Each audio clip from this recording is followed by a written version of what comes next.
예, 여러분, 미디어 문해와 주체적 사고, 구주차 공부를 합니다. 구주는, 이걸 좀 키워야 되겠군요. 구주차 주제는 사회 행위와 사회 관계, 예, 사회 행위와 사회 관계라고 하는, 어, 어, 주제, 예, 더불어 사는 존재로서 인간과 사회 행위, 뭐 이런 걸 공부를 해보죠. 이 수업 자료는 알기 쉬운 사회학과 실천윤리학에서 일부를 좀 이렇게 가져다가 수업 자료로 만들었습니다. 그리고 또 이제 이 기본적인 이론 공부를 한 다음에 그 다음에 어떤 자료를 가지고 또 좀 판단의 어떤 근거를 살펴보려고 하냐면 이런 거, 그러니까 이제 그리스 신화에 나오는 안티고네는 오디푸스 왕의 딸이거든요. 그 안티고네의 죽음을 통해 본 이상과 현실, 이런 거 같이 구조차의 공부를 해보도록 합시다. 자, 우선 이론적인 공부를 좀 할 건데 사회 행위와 사회 관계가 어떻게 연결되어 있는가를 좀 개념적으로 봅시다. 근데 뒤쪽에 연결해 놓은 것이 옆으로 누워져 있어서 잠시만요. 반드시 이쪽을 좀 반드시 해야 됩니다. 예. 그리고 예. 더 줄이면 되겠군요. 예, 됐습니다. 자, 그래서 여기 보면 인간이라는 어떤 존재냐, 그 참 복잡한 그 질문입니다. 인간이란 어떤 존재냐? 동물과 이제 인간도 동물에 속하지만 인간과 여타 다른 동물과의 비교를 통해서 사실은 인간 존재를 설명하면 훨씬 더 좀 쉽죠. 그러니까 공통 유사점이 뭡니까? 인간과 다른 동물 간의 유사점이라고 하는 것은 본능에 따라서 그러니까 어떤 그 이제 생존을 위해서는 뭐 먹어야 하고 뭐 쉬어야 하고 또 종족의 번식을 위한 그런 어떤 행위들까지 포함해서 하여튼 생존을 위한 그 어떤 생존과 관련된 그 욕망을 채워야 하는 그런 공통점이 있고, 그러나 그것은 이제 그 자신의 욕망을 무한히 확장할 수는 없죠. 그것을 이제 그것을 적절하게 어떤 사회적 그 사회 공동체가 허용하는 그 어떤 범주 내에서 추구해야 되겠죠. 그런 욕구, 욕망을. 근데 그것을 인간은 이제 이성의 작용을 통해서라고 말할 수 있죠. 자, 그런 이제 차이가 좀 있습니다. 그러니까 그렇게 비교하면 조금 더 개념적으로 이해하기가 쉽죠. 자, 이 책에서는 이제 이렇게 이야기합니다. 인간이란 어떤 존재냐? 그러니까 그 답을 하는 데 있어서 이제 어떤 전공 영역이나 관심에 따라서 좀 다른 대답이 있을 수 있겠죠. 이를테면 인간을 사고하는 존재로 보는 수도 있겠고, 또 일하는 존재, 노동하는 존재, 또 어떤 사람은 놀이하는 존재. 근데 사실은 이것은 뭐 같이 결합되어 있는 거죠. 어느 한쪽만 가지고 늘상 놀기만 할 수도 없고, 그렇죠? 일을 하고 놀고 휴식을 취하고 그 전 과정에서 생각을 하고 논리적으로. 자, 그런데 이제 인간 존재에 대한 사회학적 시각의 특징은 뭐냐? 인간을 더불어 사는 존재로 규정한다고 하는 겁니다. 함께 살아가는 존재다. 이런 얘기죠. 인간이 인간일 수 있는 것은 무엇보다도 다른 사람과 함께 더불어 살아가기 때문이다. 이것은 이제 내가 원하든 원하지 않든 어쩔 수 없는 거죠. 사회라고 하는 것이. 예. 그 다음에 더불어 사는 삶. 이것은 남을 생각하면서 살자라고 하는 윤리적 메시지를 내포하고 있다고 이제 설명을 합니다. 그 다음에 우리는 이렇게 여러 다른 사람들과 일정하게 의존 관계를 맺고 있어요. 그럼 삶을 공유하죠. 나는 지금 이제 내 서재에 앉아서 지금 이 9주차 수업 영상을 만들고 있습니다. 그런데 이제 컴퓨터를 만들고 또 컴퓨터 안에 들어갈 이런 그 소프트웨어라든가 이런, 그다음에 또 뭐 이런 동영상 수업 자료를 만들 수 있는 어떤 도구, 그다음에 시간을 내가 잴 수 있는 타이머, 그러니까 내 휴대폰으로 지금 하고 있는데, 그다음에 뭐 책상을 만든 누군가도 있을 것이고, 이 집을 만드는데 많은 인제 그 각 분야에 또 일을 맡은 사람도 있을 것이고, 뭐 이렇게 다양한, 그다음에 내가 수업 자료를 만들기 위해서 참고한 이 저서들, 자료들, 또 누군가가 또 어떤 지적 노력을 통해서 만들어 놓은 것이고, 이런 다양한, 그러니까 내가 이 수업 영상을 하나, 50분짜리 수업 영상을 하나 만드는 데 있어서도 이렇게 보이지 않는 많은 사람들의 도움을 통해서 이게 가능하다라고 말할 수가 있겠죠. 예, 이렇게 우리는 남과 더불어 살아가는 것이죠. 이것이 그 인간 존재의 본질적 상황이다. 이렇게 말할 수가 있습니다. 그럼 행위가 뭔가 봅시다. 사람은 다른 사람들과 서로 부대끼면서 더불어 살아가죠. 부대끼면서 협력하기도 하고, 또 경쟁하기도 하고, 갈등을 겪기도 하고 그러는 거죠. 근데 남과 더불어 살아간다는 것은 삶의 공간을 서로 공유하는 데 그치는 것이 아니죠. 다른 사람들과 끊임없이 서로 영향을 주고받으며 그 상호작용을 하면서 살아간다. 이런 얘기입니다. 그러니까 복잡해요. 복잡합니다. 그다음에 욕구나 의욕을 실현하고자 하는 활동을 사회학 용어로 행위라고 합니다. 행위한다, 행위. 그러니까 인간이 삶을 영위한다는 것은 곧 행위하는 것이다 라고 말할 수 있는데, 행위하는 사람들의 의지, 그러니까 그저 본능에 따라 욕심을 움직이는 행동과는 다르다는 얘기입니다. 행위하는 사람들의 의지가 포함되어 있고, 그다음에 일정한 의도에 따라 움직인다라고 합니다. 그래서 막스 베버는 인간을 의욕하는 존재다, 문화인이다라고 개념을 정리합니다. 의욕을 가진 인간은 자신의 양심과 개인적인 세계관에 따라서 여러 가지 가치를 비교해 본 다음에 뭔가를 선택하죠. 이 선택하는 행위야말로 의욕을 가진 인간의 일이다, 이런 얘기입니다. 인간에게 선택 행위를 배제한다면 주체적 존재, 미디어 문해와 주체적 존재입니다. 주체적 사고죠. 음, 우리는 주체적 사고를 통해서 주체적 존재가 되는 것이죠. 인간에게 선택 행위를 배제한다면 주체적 존재로서 인간은 부정된다고 말할 수가 있습니다. 그럼 행위란 뭐냐? 행위를 어떻게 정의해 볼까요? 사회학에서 행위를 어떻게 정의하는 거 볼까요? 어떤 행위자가 자신의 움직임에 대해서 주관적인 의미를 부여하는 경우에 그걸 행위라고 한다, 이런 얘기입니다.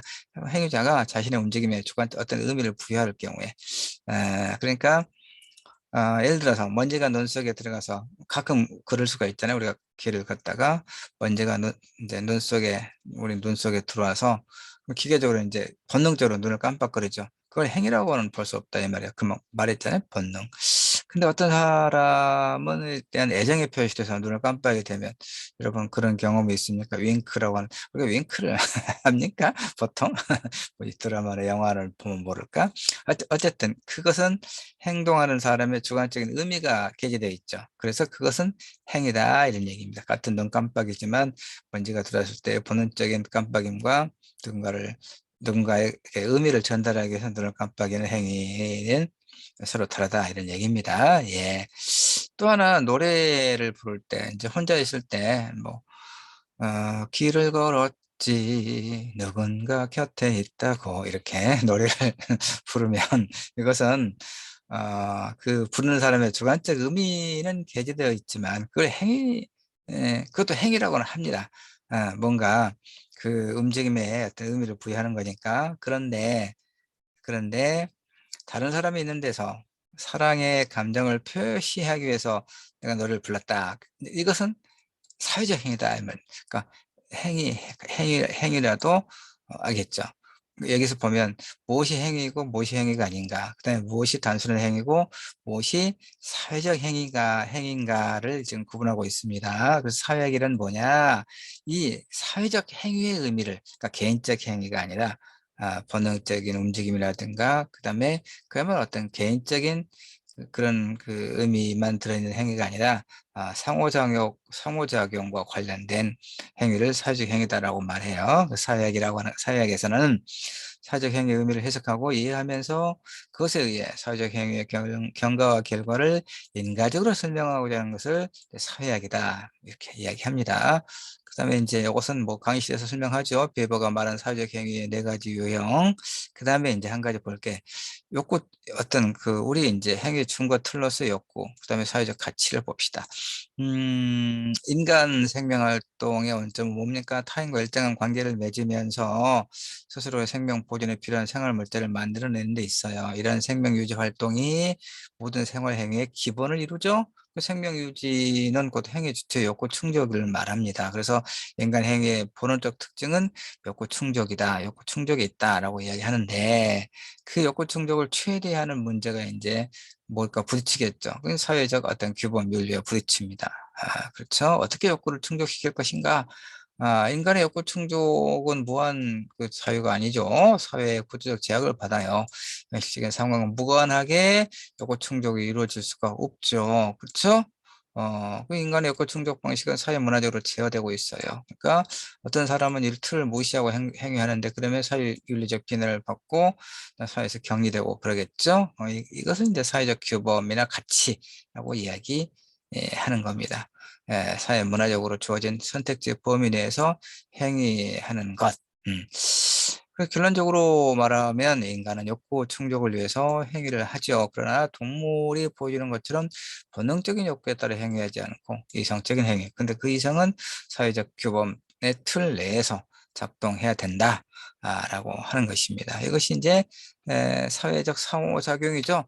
사람들이 함께 모여 생활하면서 서로 간의 사회 행위를 주고받는 것을 사회적 상호작용이라고 하는데 사람들이 모여 있는 것만 그 자체만 가지고 사회 행위가 형성되는 건 아닙니다. 그러니까 서로 간에 어떤 지속적이고 반복적인 행위가 일어났을 때 예를 들면 가족 관계 같은 경우가 그렇게 하죠.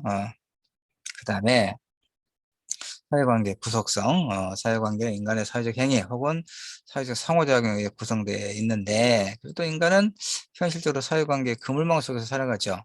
어? 그 그물망은, 그러니까 우리는 여러 가지 그 어떤 어떤 복합적인 관계망 속에서, 복합적이고 중층적인 관계망 속에서 살아가죠. 예. 그래서 우리는 그 사회 관계망 속에서 일정한 위치를, 그걸 사회적 지위라고 하죠. 지위를 갖게 되고 그 지위에 합당한 행위 유형, 다시 말해 사회적 역할을 수행하도록 요구받게 돼 있어요. 예. 자, 사회적 삶으로서.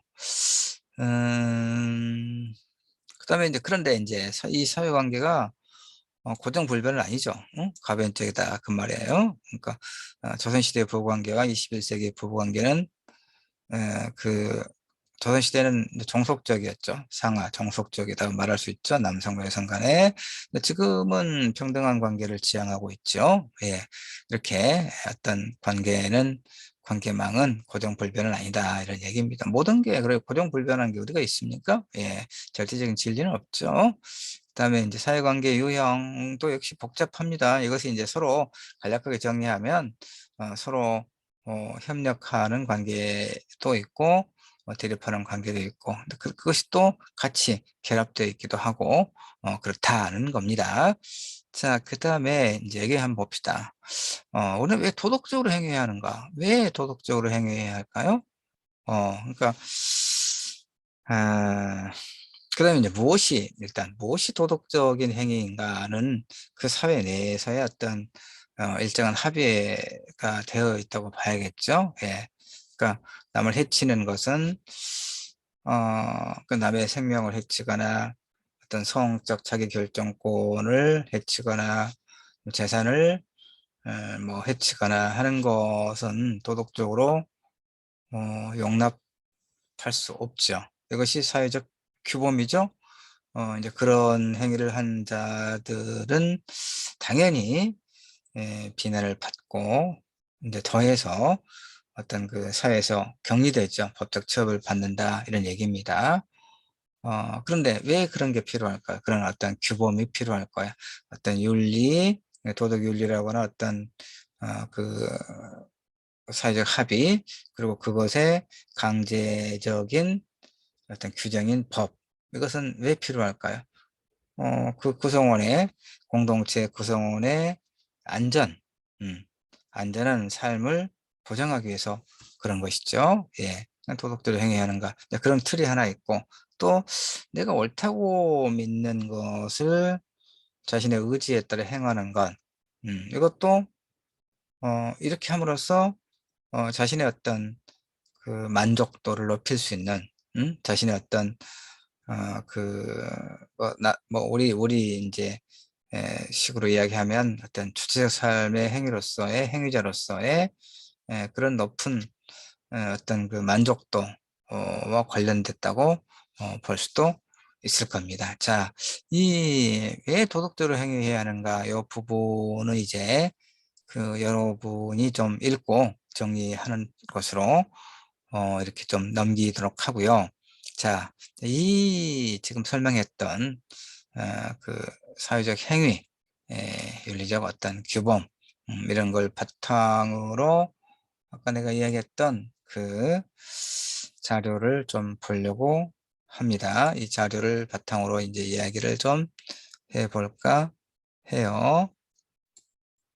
자, 안티고네 이야기. 안티고네는 이제 오리푸스, 시랍의 오리푸스 왕의 딸인데, 안티고네의 죽음을 통해서 본 이상과 현실, 제목은 그렇게 달았습니다만은, 우리가 앞 시간에 인간의 행위가 무엇인가, 특히 사회적 행위가 무엇인가, 그 다음에 그런 사회적 행위는 소위 최대치가, 개인의 사회적 행위 최대치라고 하는 것은 그 공동체에 합의된 어떤 틀 내에서 이루어질 것이 필요하다. 그걸 벗어났을 때는 어쨌든 사회적 추방을 경험하게 된다. 이런 얘기까지는 압축해서 했습니다. 그럼 안티고네의 죽음을 통해서 그런 행위의 행위의 의미를, 그 다음에 그 어떤 인간의 개인의 행위를 그 제어하는 어떤 법이라든가 이런 것들 간의 관계를 좀 보도록 하죠. 물 한 모금만 할게요.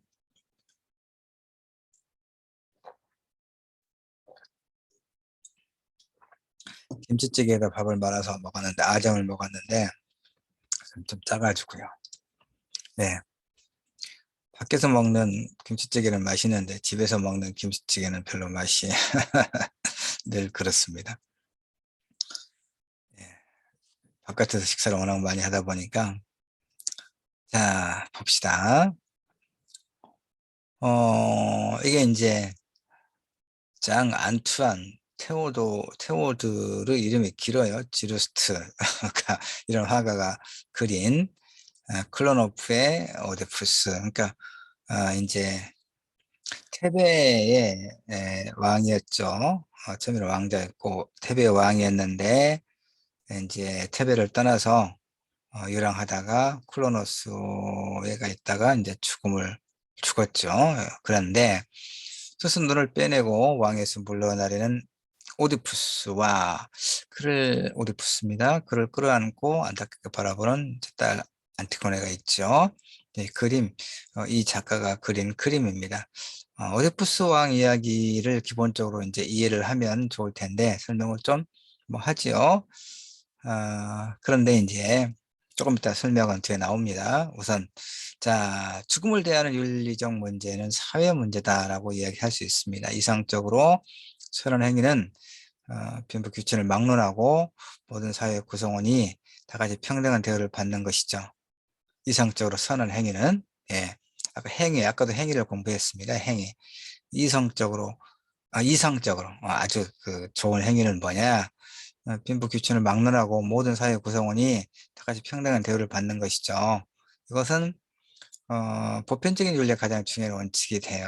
근데 현실은 그렇지 않죠. 그래서 내가 이상과 현실. 예. 자, 그런데 이제 평등주의에 입각한 행위가 시간과 정서를 초월해서 선이라고 단정할 수는 없어요. 예. 시간과 정서를 초월해서, 아까 그 이론적인 자료를 가지고 설명할 때도 무엇인가가 절대적이는 않다고 이야기한 걸 여러분 기억하고 있죠?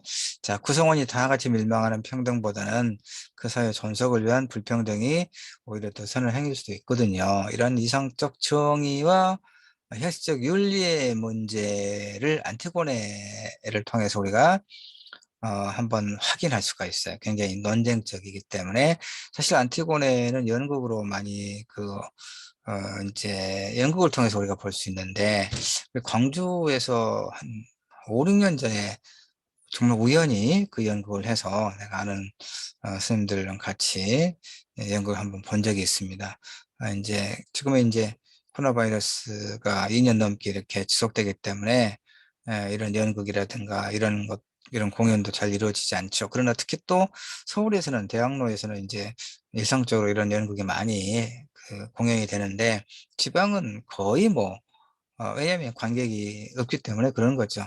인프라가 구축이 안 돼 있기 때문에 연극인들이 없는 건 아니지만 하여튼 안티고네는 굉장히 그 아주 뛰어난 연극인데 공연을 우리가 볼 수가 대체로 없어서 봅시다.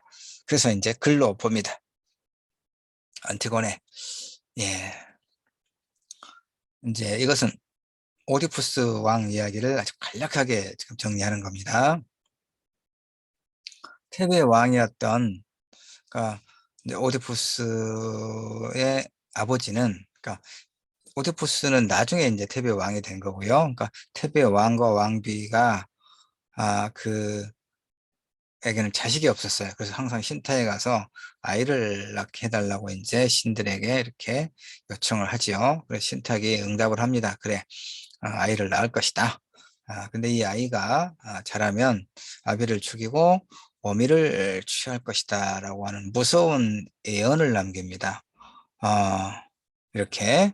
그래서 이제 이 테베 왕은 왕비와 이제 같은 침대에서 자지 않으려고 하죠. 왜 그러겠습니까? 예언이 신탁이 실현되면 아들이 태어나서 자라서 자기를 죽이고 어미를 취한다고 그랬으니까 무서운 일이죠. 그래서 이제 동침을 하지 않은데 어느 날 이제 이야기를 보면 이제 술을 마시고 술 취해서 또 아내와 동침을 합니다. 아이가 태어납니다. 이제 기겁을 하죠. 그래서 이 신탁을 생각하고 근데 이제 뭐겠어요. 이 아이를 죽여야 되죠. 근데 부모로서 아이를 죽일 수가 없으니까 목동이한테 이 갖다 버려라 라고 이야기합니다. 근데 목동이 항상 이럴 때 목동이 말을 또 안 듣죠. 왜 또 목동한테 갖다 버리라고 합니까? 군인들 많이 있는데 하여튼 이야기니까 신화니까 그리스 신화의 한 부분이죠. 목동은 이제 이 아이를 또 이웃 마을에 사는 목동한테 에, 주어서 좀 잘 키워 다오라고 부탁을 하죠. 예. 그래서 이제 이 이제 오디푸스는 그 이웃 마을에 이웃 나라의 목동에게 또 키워지다가 또 그 나라의 왕에게도 또 아이가 없네. 그래서 목동에 이제 이 오디푸스를 데려와서 갖다 바칩니다. 근데 또 그 왕도 이제 이성적으로는 말이 안 되는 거예요. 신하라고 하는 것은. 그 왕도, 이 목동에 데리고 온 아이를 또 그 양자로 삼아서 오디푸스라는 이름을 붙여주고 또 잘 키웁니다. 그러니까 말이 안 된다는 것은 이제 전제하고 그냥 이야기를 들어보는 겁니다. 그래서 이제 이 아이가 이제 잘 자랐어요.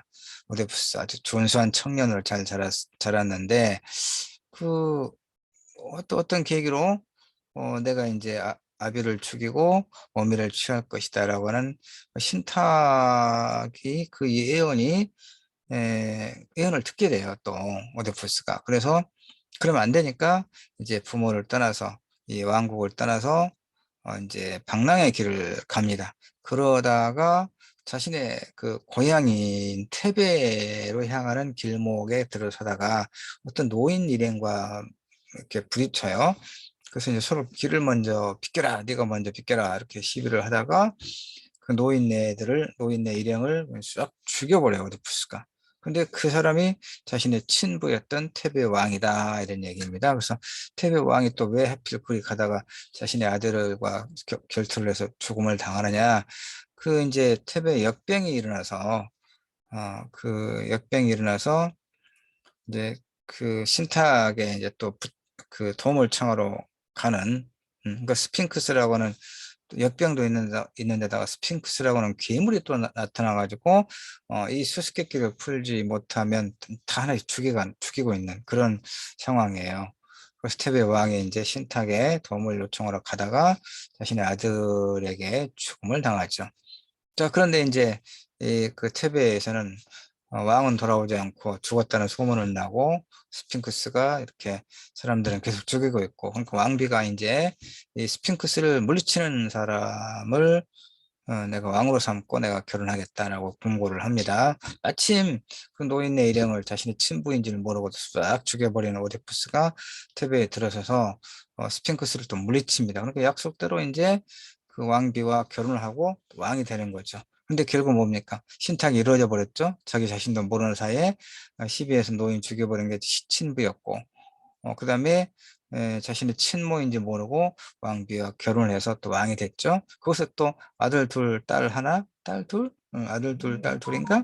네, 이렇게 또 어, 아들 둘, 딸 하나, 하여튼 그렇게 낳습니다.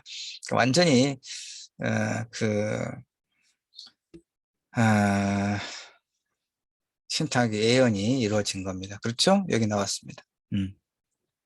이제 그러다가 이제 또 역병이 도니까 테베 사람 백성들이 오디푸스 이제 왕이죠. 이제 왕에게 몰려와서 예전에 스핑크스를 물리쳤던 것처럼 왕이시여 이 역병을 물리쳐 주소서라고 이제 울부짖고 그렇습니다. 그래서 또 이제 그 해결 과정에서 또 어떤 신탁이 나오냐면 그 신탁 예언이 그 아비를 죽이고 어미를 취한 자를 찾아서, 그러니까 이 아비를 죽인 자를 찾아서 벌해야 이 역병이, 전염병이, 이 역병이 물러간다라고 예언이 됩니다. 근데 오디푸스는 저희가 친부를 죽인 적도 없고 친모를 취한 적도 없잖아요. 왜냐하면 저쪽에 다른 나라에 살고 있잖아요. 그쵸?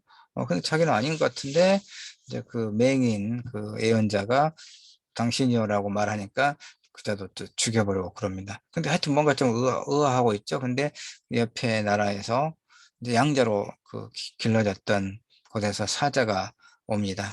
사자가 와서 그 코린토스 왕이죠. 그 왕이 죽었다라고 이야기를 그 부고를 전하죠. 전하면서 또 그 왕의 유언을 이제 같이 전합니다. 유언이 뭐겠습니까? 소위 출생의 비밀이 드러나는 거죠. 너는 내 친자가 아니라 이렇게 양자로 삼았었다. 이제 결국 그러니까 이제 오디푸스 왕이 자기가 친부를 죽이고 친모를 취했다는 것이 이제 백일하에 드러나 버리죠. 그래서 이제 그 오디푸스 어머니 이제 왕비는 목을 매 자살합니다. 오디푸스는 이제 그 어머니를 따라가서 아내임에서 어머니를 따라 들어가서 어머니의 뭐 그 브로치라고도 하고 하여튼 그걸 갖다가 자기 두 눈을 찔러서 장님이 되고 스스로 징벌을 내린 거죠. 테베를 떠나서 이제 이렇게 유랑을 한다라고 하는 것이 오디푸스 이야기의 개략적인 부분입니다. 아셨죠? 다 아는 친구들은 다 아는데 뭘 이렇게 길게 설명하십니까? 라고 말할 수도 있겠는데 모르는 친구들도 있을 것 같아서 설명을 했습니다. 이 내용을 모르면 안티고네의 이야기가 또 뜬금없는 이야기가 되기 때문에 설명을 했어요. 그래서 안티고네는 누구라고? 이 오디푸스 왕의 딸인데 오디푸스가 이렇게 테베를 떠나서 두 눈을 찌르고 이제 유랑을 할 때 아버지를 따라서 옆에서 돌보았던 그런 사람입니다. 자, 그런데 문제는 이제 또 뭐가 있냐? 오디푸스가 테베를 떠났잖아요. 근데 두 왕자 간에 왕의 개성을 놓고 싸웁니다. 그러다가 서로 칼로 서로를 찔러 죽이죠.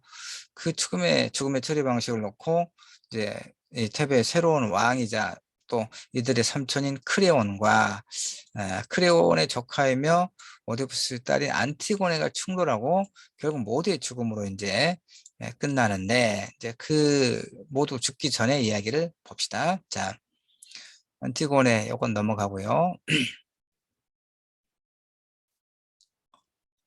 지금 우리가 보고 있는 것은 소포클레스의 안티고네입니다. 신중심적 세계관을 대변하는 안티고네와 인간 중심적 세계관을 대변하는 테베왕 크레온 간의 삼촌이죠. 크레온이 격렬한 갈등을 다루고 있는 극입니다. 자, 장하위는 놔두고요. 그래서 이제 이 오데푸스 왕 설명 다 했죠. 그러니까 앞에서 이야기했지만 오데푸스는 자신도 모르는 가운데, 그렇죠? 자신도 모르는 가운데 운명의 장난으로 자신의 아버지를 죽이고 어머니도 자살하게 하는데 속죄하기 위해서 스스로 눈을 파서 빼내버리고 왕이 마저 버리죠.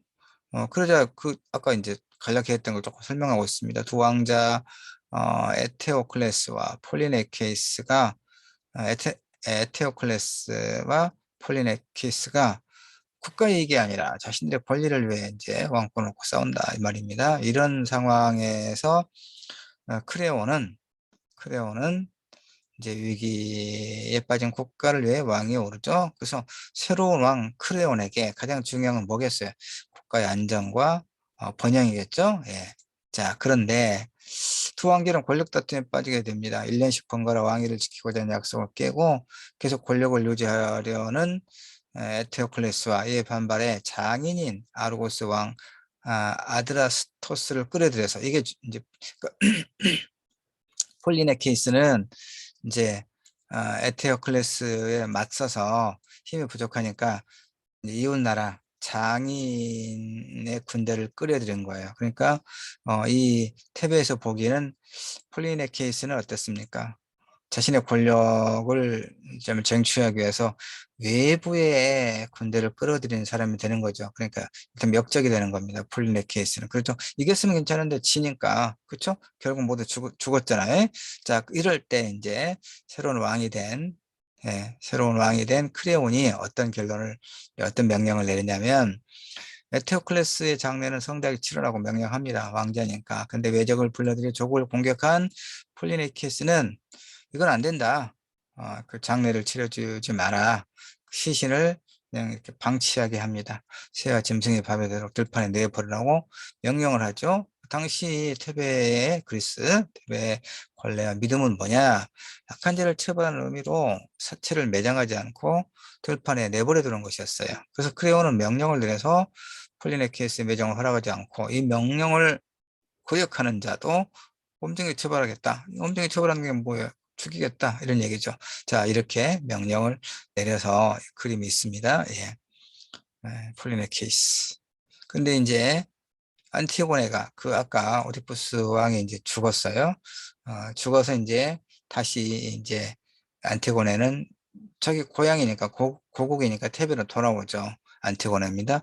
돌아왔는데 자신의 오빠 시신이 이렇게 이제 크레온 왕의 명령에 따라서 이렇게 방치돼 있단 말이에요. 그러니까 밤에 몰래 이걸 지키는 이제 그 뭐 병사들이 몇 명 있었겠죠. 그들에게 이제 그 돈을 주고 몰래 이제 시체를 수습하는 겁니다. 그 시체를 수습하는 것은 결국은 행위하는 거죠. 우리가 아까 앞에서 봤던 행위죠. 자신의 의도가 들어가는 행위를 하고 있는 겁니다. 근데 이 행위는 어때요? 우리가 아까 봤던 것처럼 어떤 규범 내에서 이루어질 것이 요구된다 이 말이에요. 그것이 어떤 강제적 규범이죠. 법, 그 다음에 어떤 절대적 권력을 지니고 있는, 이것은 크레온 왕이죠. 명령이라든가. 그 다음에 또 이 당시 어떤 사회문화적 합의단 말이에요. 관례, 외적을 끌어들인 자, 족을 배신한 자의 시신은 거두어 장례를 치르지 않는 거. 예.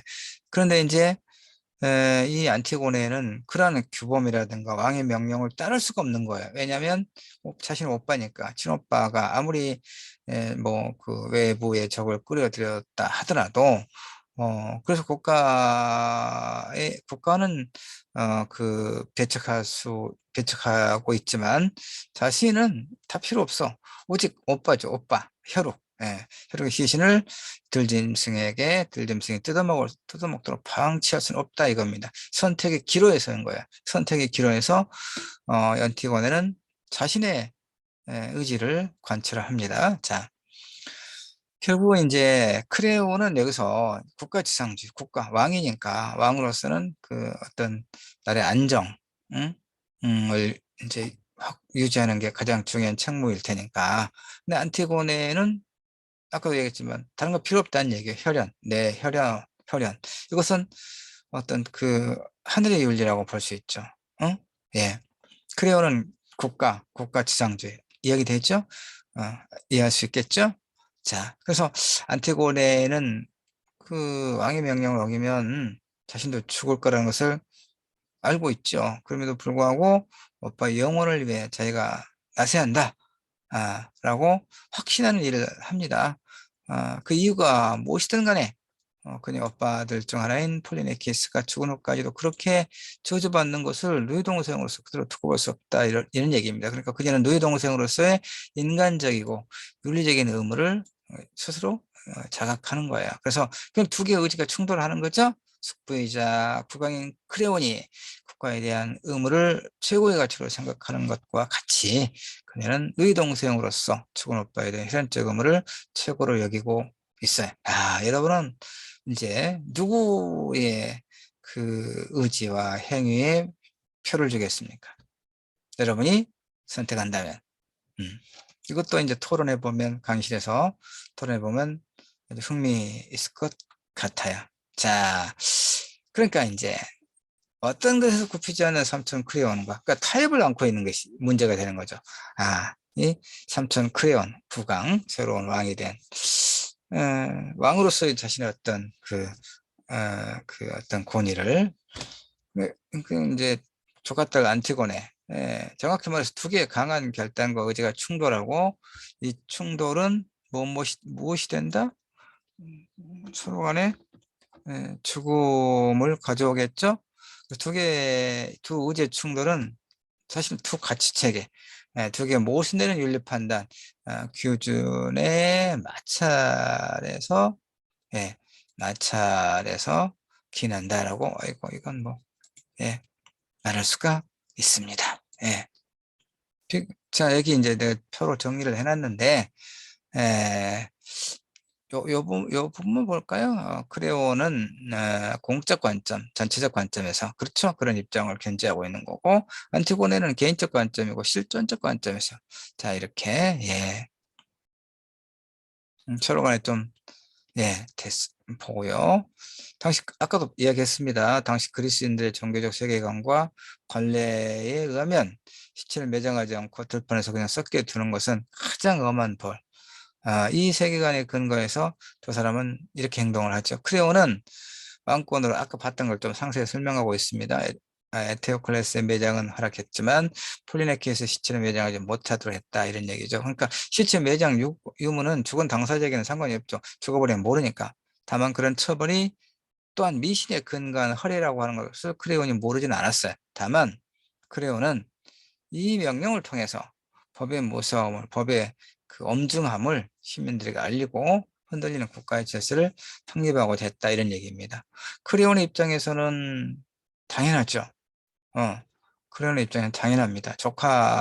그리고 이 폴리네키스도 조카인데, 조카의 시신이 둘째임승에 의해서 훼손되는 것을 크레온도 마음이 아팠겠죠, 인간적으로. 그러나 그 인간적인 고뇌를 넘어서는 겁니다. 자신은 한 국가의 그 왕으로서의 의무. 그 다음에 또한 이제 성반되는 가치와 결단이지만, 안티고네는 작은 아버지자 왕인 크레온의 명령에 결국 저항하죠. 한밤중에 수병들의 눈을 피하기도 하고, 또 이제 돈을 매수하기도 하죠. 매수했겠죠. 예. 들판에 버려진 오빠의 시선을 수습해서 이제 매장합니다. 오빠의 영혼을 위해서 자신이 해야 할 최선의 신성한 의무라고 확신하기 때문에. 여러분 같으면 어떻겠습니까? 여러분 같으면. 자, 참 어려운 문제죠. 어려운 문제입니다. 여러분이 크레온이라면, 아니면 또 여러분이 안티고네와 같은 처지라면 어떻게 할까요? 예.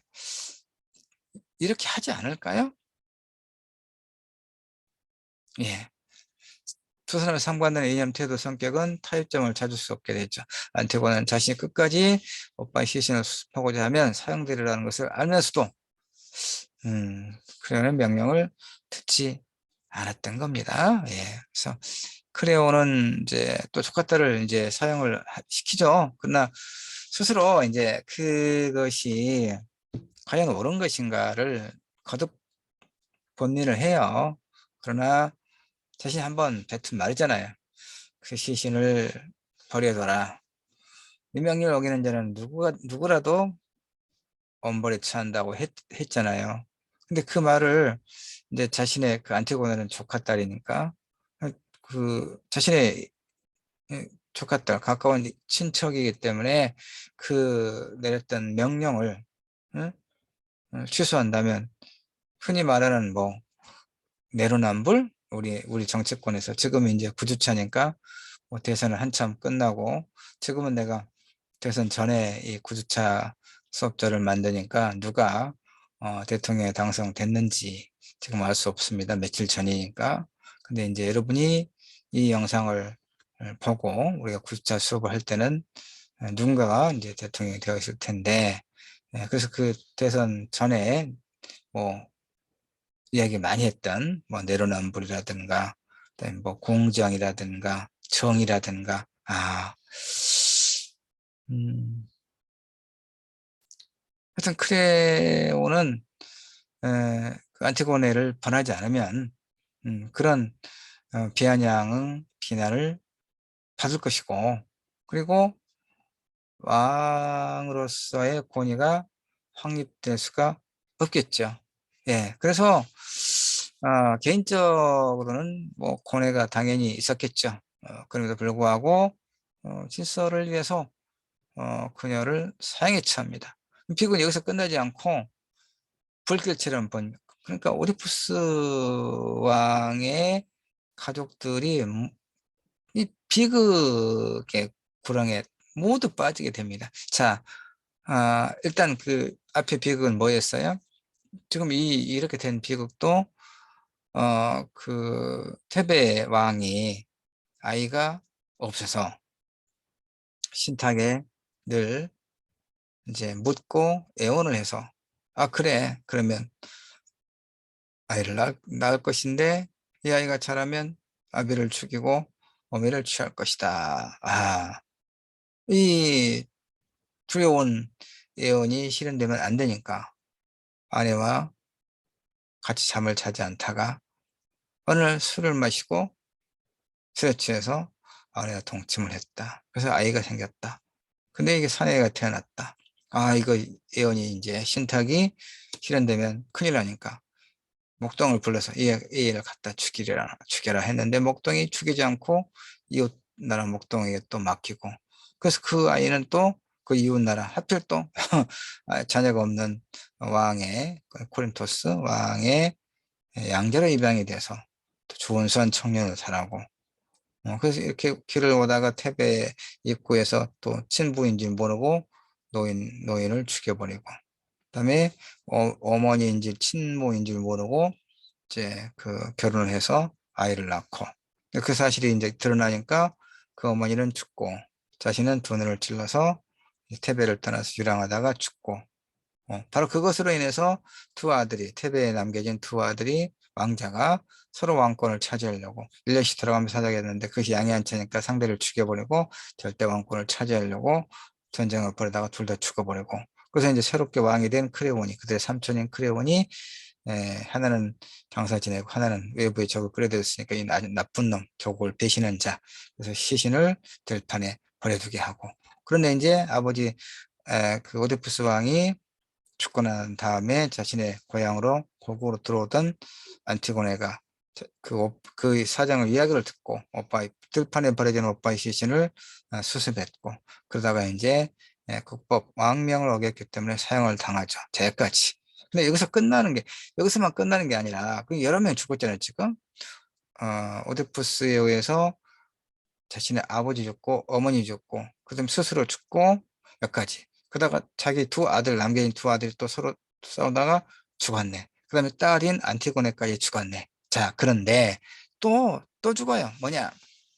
안티고네가 이제 이렇게 사형을 당하니까 크레온의 아들이자 안티고네 애인이며 약혼자인 하이몬이 크레온은 이제 새로운 왕이 됐던 하이몬은 또 안티고네를 따라 죽어요. 그러니까 하이몬의 어머니 즉 크레온의 또 부인이면서 왕후인 우리 리케도 아들이 죽으니까 자신도 같이 따라 죽어버렸죠. 그래서 안티고네는 모든 인물들이 죽음으로 파멸의 종말을 구하는 비극의 대표적인 이야기가 됩니다. 그러면 이 작품에서 볼 수 있는 보다 중요한 철학적 문제는 이거예요. 서로 모순되는 크레온과 안티고네의 행동의 기준을 어떻게 분석하고 그들 속에 갈등하는 두 개의 윤리를 옳고 그른 것으로, 크레온과 안티고네의 그 행위가 옳고 그름을 어떻게 우리가 판단할 수 있을 것이냐 이 말입니다. 이건 강의실에서 한번 해볼 만해요. 정말 크레온의 선택, 안티고네의 선택, 누가 옳은가? 둘 다 옳은가? 아니면 둘 다 그른가? 아니면 어느 한쪽이 옳고 어느 한쪽은 그른가? 아, 그래서 그 얘기죠. 크레온의 태도가 옳았는가, 안티고네의 태도가 옳았는가를 결정할 필요가 있다. 두 개의 태도가 모순된다면 두 사람의 태도를 모두 옳다고는 또 볼 수 없죠. 이 쉬운 문제가 아닙니다. 우리가 크레온이나 안티고네였다면 어떻게 행동을 해야 할 것인가를 분석하고 알아낼 게 필요해요. 이러한 합리적인 근거를 밑받침을 해서 선악이라고 하는 윤리적 판단을 내리고 그에 따라 행동해야 할 것인가를 생각할 필요가 있겠죠. 음. 그런데 어느 쪽이 옳았는가 하는 판단은 크레온이나 안티고네와 똑같은 차원에서 똑같은 기준을 가질 때, 즉 선악은 이성을 통해서 결정될 수 있을 것인가. 선이라고 하는 건 사물이나 사실을 가리키는 것이 아니라 사람의 행동을 평가하는 말이거든요. 모든 평가가 그렇듯이 선의 평가도 규준이 있어야 되겠죠. 기준점. 철학서를 통해서 볼 때 전통적으로 대개 두 개의 서로 다른 기준이 주장되어 온 바 있어요. 뭐냐? 실용주의와 칸트주의. 실용주의와 칸트주의. 실용주의. 영국의 철학자 밀, 그에 의하면 선이란 별것이 아닙니다. 최대 다수의 최대 행복을 가져오는 행위가 선이다 이런 얘기죠. 그러니까 어떤 것이 선의 행동인가는 경우에 따라 달라진다 이런 얘기죠. 그래서 크레온은 그야말로 실용주의적 관점이죠. 조카 안티고네를 사형시키는 문제에 있어서 당시 대다수가 옳다고 믿고 있는 관례나 통념을 개인적인 이유로 무시할 수 없었잖아요. 밀이나 크레온이 선택한 실용주의적 선의 관점에서는 어쩔 수 없는 맹점이 좀 있는데, 이 원칙이 부정되는 실용주의에서는 하나의 일체계를 써.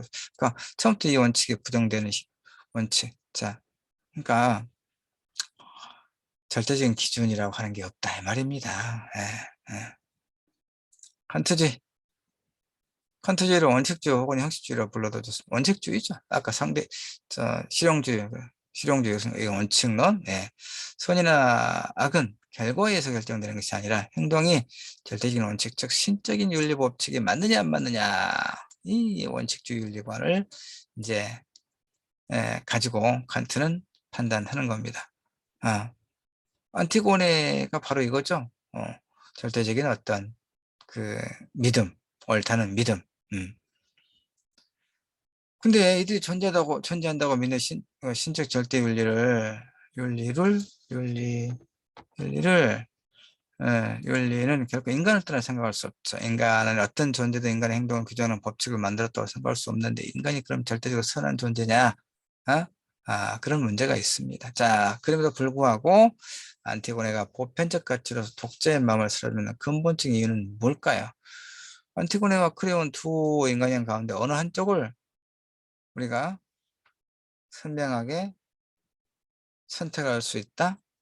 이 작품은 삶이란 근원적인 차원에서 하나씩 복잡하고 애매모호하게 얽혀 있다는 그런 진리를 우리에게 일깨워 주기는 하지만, 안티고네와 크레온 두 인간형 가운데 어느 한쪽을 선명하게 선택할 수 있다? 글쎄요. 내가 이렇게 써놓기는 했는데, 글쎄요입니다. 자, 우리는 지적 사회적으로 크레온의 결단에 나타난 위대함에 압도당하긴 합니다. 그와 동시에 정서적이고 개인적인 그 안티고네의 처리라고 고귀한 자유의 황홀, 생물학적 삶을 넘어서는 영적인 인간 승리에 공감한다. 그래서 오빠를 들판에 버려둘 수 없다는 안티고네의 인간적 연민과 인간적 연민과 순수함이 강렬하게 다가오죠.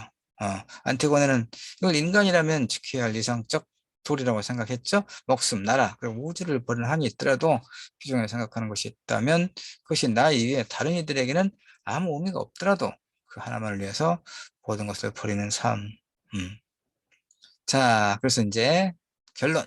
우리는 안티고니 이성주의적 감성과 인간에 대한 고결한 사랑에 박수를 쳐야 하지만 크레온의 현실주의적 관점도 버릴 수 없죠. 이건 정말 어렵네. 그 선악을 결정하는 것은 그 행위가 사회 대다수 구성원에게 지속적인 행복을 줄 수 있느냐. 그러면 그 존 스튜어트 스밀의 그 최대 행복을 나는 이제 그 기준을 잡았네요. 보니까 이것은 이제 각자 우리가 또 생각해보고 한번 이야기해볼 강의에서 그런 문제라고 생각을 합니다. 여기까지 미디어문의가 추측 사고 구조 수업 영상은 모두 마치죠. 수고들 하셨습니다. 고맙습니다.